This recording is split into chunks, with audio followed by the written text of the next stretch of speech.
Hi, everybody. This is Rose of Sharon, and I'm back again with a concert review. The first concert of the season for moi. And of course, you can't really see my t shirt, but I went to see Sandman on tour.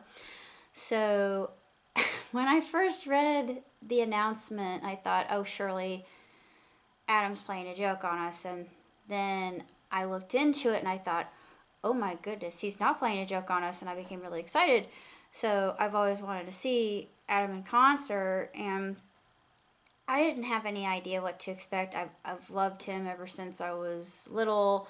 I think he's brilliant. He's hysterical. Of course, he curses a lot, so is Rob. But it's actually really funny, and it was rather raunchy humor, but still there was a lot of truth to what Rob and Adam actually said when they were talking about just slice of life, everyday things. You talk about what you know, like any good storyteller, and they do it in such a way that even if you don't have kids or anything like that, you can still relate. You can still latch on to what the Sandman says, and of course, his his songs were absolutely sensational. He did "I Want to Grow Old with You," which I that song in and of itself is my absolute favorite, and one that became another favorite of mine is "Phone Wallet Keys," which was so funny. I'm still laughing about that one. UFC Ears was good too. I love that. Private Massage was also really quite hysterical. Um, Red Sweater. I really, really, really like Red Sweater, and I'm actually going to be doing a parody of Red Sweater, a la Mr. Robot. Yeah, you know where I'm going with this. I thought, oh, Adam, you just left me a door. Mwah! I love you, man, but I am sorry I have to parody your song. Please don't hurt me. You gave me an idea and I thank you for it. I thought, oh, I could use this. So, before I do it, I'm just going to say it actually belongs to Mr. Sandler, not me. It's not my work. So he doesn't come hunt me down and say, and to knock on my door out here.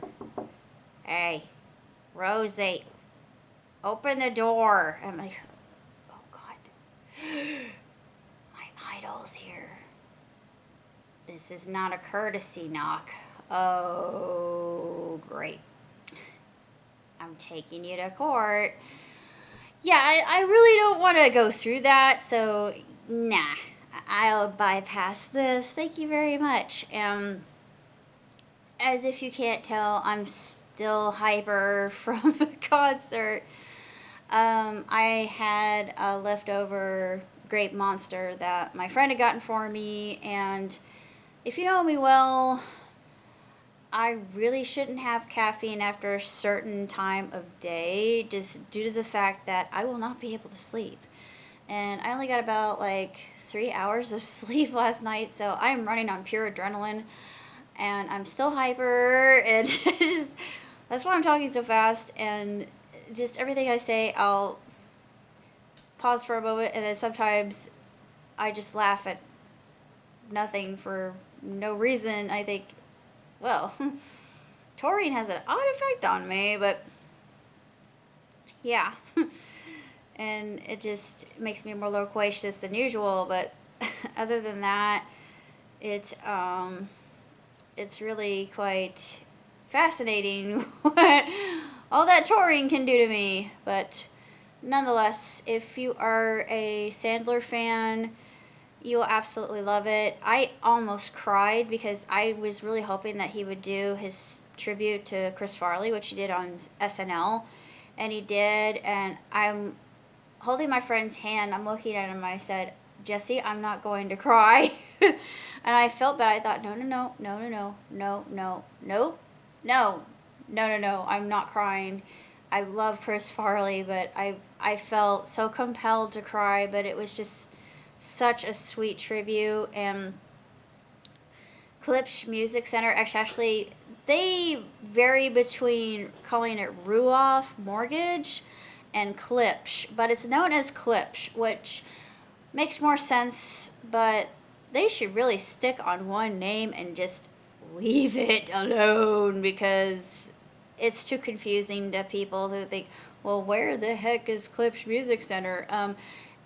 First of all, it's in Noblesville. Second of all, it's not hard to find.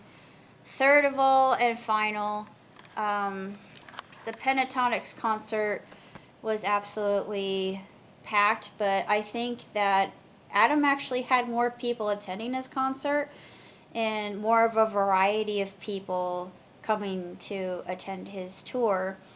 And the jokes were great. I loved it. I thought it was hilarious. It was tremendous. I laughed so hard that I thought I was going to die.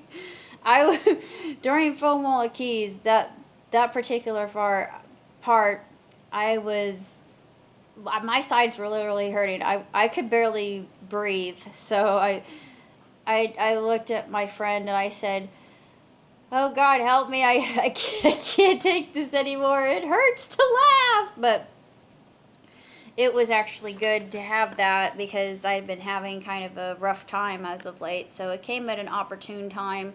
Also, I feel like I manifested this because I had been wanting to see Adam for a long time. I'm actually hoping that at some point I can actually meet Mr. Sandler and tell him how much of an inspiration he's been to me.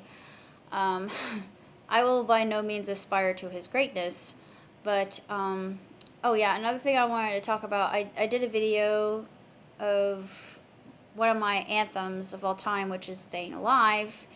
I've done Wyclef Jean's version of it, which I like even better than the original, just because it's just wicked sick. But I did that with my pair of LED shoes, which I wore in that video. And I actually wore those videos. Yeah, right, sure. I can't wear videos on my feet. I wore those shoes to the concert, and so many people were coming up to me going, hey, nice shoes. I'm like, oh, yes, recognition. But yeah, I shouldn't say it that way. People will think I'm crazy. But then again, it's the touring talking. That's all I have to say about Adam. 2 thumbs way up, 5 stars hands down, no vetching, no contesting, no nothing. Yeah, it's a typical Sandler fare if that's what you're looking for, but it's all new stuff. And apparently it was all featured in the special on Netflix, which is actually the tour. So that's actually pretty cool that he would be doing that. And he just is a great entertainer, and the fact that he would actually sing his song about Chris Farley just really expresses how humble of a human being he is and how much he truly cares. He has a good soul. He's got a good spirit to him. He's very loving, and he's a very complex human being. I think Chris was too, and it's unfortunate that Chris is no longer with us, but his movies are going to continue to entertain even though he's long gone. It's just like with Belushi or Candy, or even, no, Louis is still with us. I was going to say, Louis is still alive and well. I had real worries for him. But yeah, Louis doing well. I was thinking Dom DeLuise is another one that I really liked, and it just seems like the roly-poly actors leave us too soon, and they lend a special variety to their comedy that other comedians just don't have, and I think they can do more. And I'm not sure why I think this, but it's just they have a certain panache, I think.